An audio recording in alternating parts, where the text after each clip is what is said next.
আমি ইউপিপিএল দল হিসাবে ৰাজনীতিৰ নামত ৰাজনীতি কৰিব অহা নাই কোনোবা বিপিএফৰ নিচিনা কোনোবা দলৰ নিচিনা ক্ষমতা বিচাৰি ৰাজনীতি কৰিবলৈ অহা নাই লাখ লাখ জনগণক হাগ্ৰামা মহিলায়ে প্ৰবঞ্চনা কৰিলে বঞ্চিত লাঞ্ছিত কৰিলে সকলো অধিকাৰৰ পৰা বঞ্চনা কৰিলে আৰু দমন নীতি চলালে ইয়াৰ পৰা ৰাইজক উদ্ধাৰ কৰে এটা সংগ্ৰাম চলাবলৈ আহিছো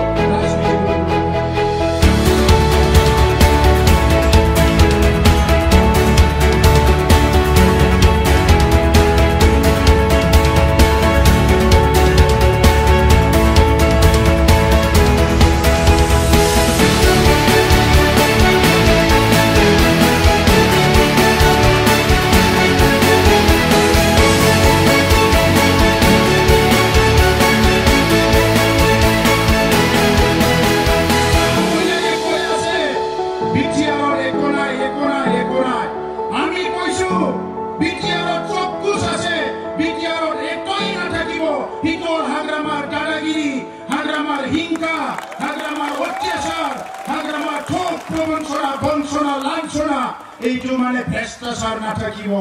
আমি শান্তি সম্প্ৰীতিৰ এটা বিচাৰ কৰিব বিচাৰিছো